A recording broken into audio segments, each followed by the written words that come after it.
Hello friends, আমি চলে এসেছি কার্তিক নতুন YouTube channel to side kitchen. আজকে একটা নতুন রেসিপি নিয়ে আজকে রেসিপি হচ্ছে ঢেঁড়স আলুর তরকারি একটা রেসিপি। সেটা বানাতে কী কী উপকরণ লাগে আসুন দেখায়। তার আগে একটা কথা বলে দিই, আমার চ্যানেলে যেসব ভিডিও ছাড়া আছে আপনারা যদি ভালো লাগে তাহলে লাইক কমেন্ট শেয়ার করবেন ও বেশি বেশি করে শেয়ার করবেন। আমি যদি চ্যানেল নতুন হয়ে থাকেন প্লিজ সাবস্ক্রাইব করে দেবেন, নিচে বেল নোটিফিকেশনটা অন করে দেবেন যাতে আমার ভিডিও আপনাদের কাছে আগে পৌঁছায়।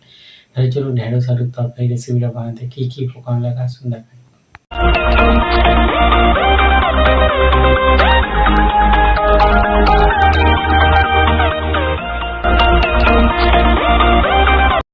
তরকারি রেসিপিটা বানাতে কী কী উপকরণ লাগে আসুন দেখিয়ে দেবো। তার আগে প্রথমে যদি ভিডিওটা কোনো মতো শেষ অবধি দেখার অনুরোধ রইল। তাই জন্য রেসিপিটা শুরু করে কিছুটা ঢেঁড়স, আলু, টমেটো, কাঁচা লঙ্কা, পেঁয়াজ কেটে নিয়েছি। তাই জন্য রেসিপিটা শুরু করি। গ্যাসটা জেলে কড়াই তেল দিয়ে বসিয়ে দিয়েছি, একটা শুকনো লঙ্কা দিয়ে দেবো। এবার কেটে রাখা আলু, ঢেঁড়স, টমেটো, পেঁয়াজ, কাঁচা লঙ্কা সব দিয়ে দেবো। ভালো করে নেড়ে চেড়ে একটু ভেজে নেবো।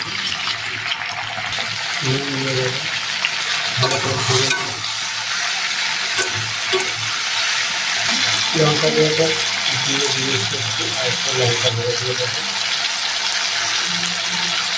হলুদ গুঁড়ো দিয়ে দেবো, একটু জিরা গুঁড়ো দিয়ে দেবো, একটু আদা রসুন পেস্ট দিয়ে দেবো,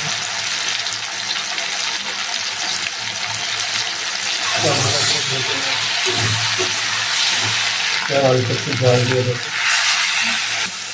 ভালো করে কষে নেবো। আগে ভালো করে কষে নিতে জল দিয়ে দেবো। জল দিয়ে দিয়েছি, এবার ঢাকা দিয়ে আলু ঢেঁড়স ভালো করে সিদ্ধ করে নেবো, জলটাও কমিয়ে নেবো। ঢেঁড়স আলুর তরকারি রেসিপিটা হয়ে গেছে। আমার ঢেঁড়স আলুর তরকারি রেসিপিটা হয়ে গেছে। এই রেসিপিটা যদি আপনাদের ভালো লেগে থাকে লাইক কমেন্ট শেয়ার করবেন ও বেশি বেশি করে শেয়ার করবেন, আর প্লিজ সাবস্ক্রাইব করে দেবেন, আমাদের পাশে থাকবেন। চলুন তাহলে দেখা হচ্ছে নেক্সট ভিডিওতে। এরকম নিত্য নতুন ভিডিও পাওয়ার জন্য আমাদের চ্যানেলটাকে অবশ্যই সাবস্ক্রাইব করে আমাদের পাশে থাকবেন। এবার ঢেঁড়স আলুর তরকারি এইভাবে বানিয়ে খাবেন গরম রুটির সাথে, খুবই ভালো লাগবে। চলুন তাহলে দেখা হচ্ছে নেক্সট ভিডিওতে।